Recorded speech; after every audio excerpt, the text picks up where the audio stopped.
Assalamualaikum warahmatullahi wabarakatuh. Kami dari kelompok 8 akan membawakan presentasi yang berjudul Lembaga-lembaga Kerjasama Ekonomi Internasional. Sebelum mulai, perkenalkan nama anggota kelompok kami.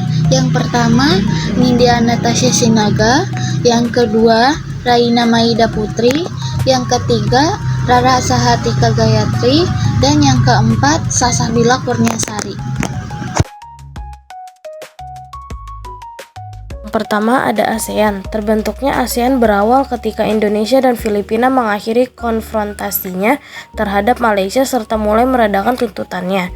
Negarawan di Asia Tenggara memandang perlu dibentuknya organisasi regional untuk negara kawasan Asia Tenggara.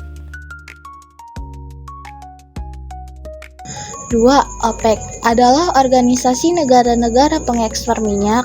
OPEC didirikan pada 14 September 1960 di Baghdad, Irak, atas prakarsa Irak, Iran, Kuwait, Arab Saudi, dan Venezuela.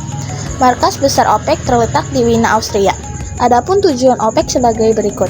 A. Menjaga kestabilan harga minyak di pasar internasional. B. Menghindari persaingan di antara negara pengekspor minyak bumi. C. Mengusahakan pemenuhan kebutuhan dunia akan minyak bumi.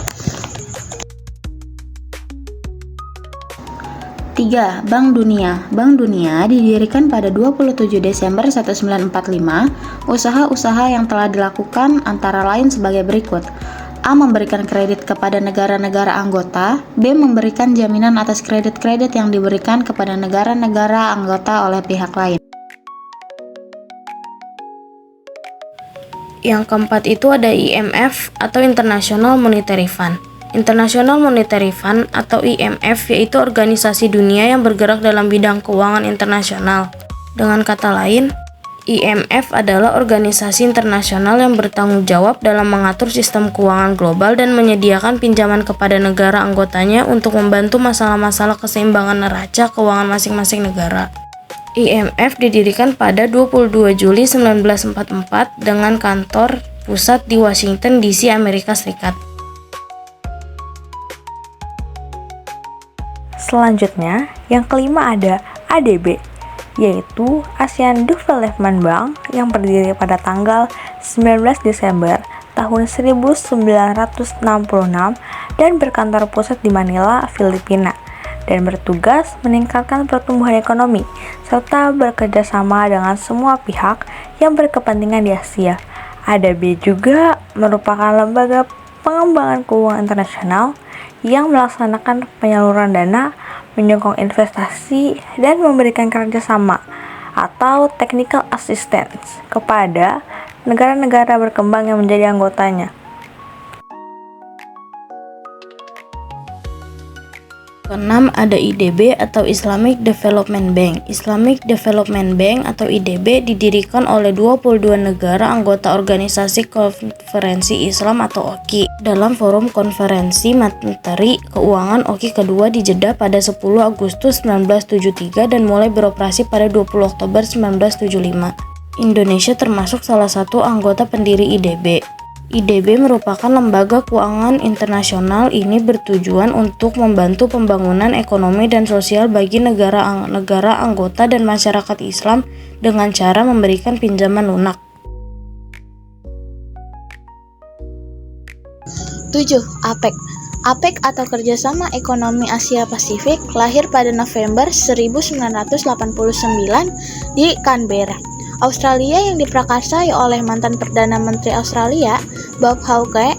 Anggotanya meliputi negara di kawasan Asia Pasifik dan Amerika yang berjumlah 18 negara, yaitu 6 negara ASEAN, Indonesia, Malaysia, Singapura, Thailand, Filipina, dan Brunei Darussalam. Amerika Serikat, Australia, Kanada, Tiongkok, China, Hong Kong, Jepang, Korea Selatan, Meksiko, Papua Nugini, Selandia Baru, dan Taiwan. 8. GAAT atau WTO. Prinsip-prinsip yang dianut GATT. 1. Most Favored Nation atau non-diskriminasi.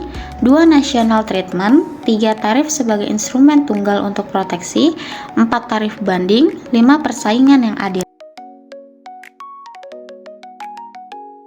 Kesimpulan, lembaga-lembaga kerjasama ekonomi internasional berperan penting dalam yang pertama, mendorong pertumbuhan ekonomi global, kedua, membantu negara-negara yang membutuhkan, dan yang terakhir, membantu kestabilan ekonomi dunia.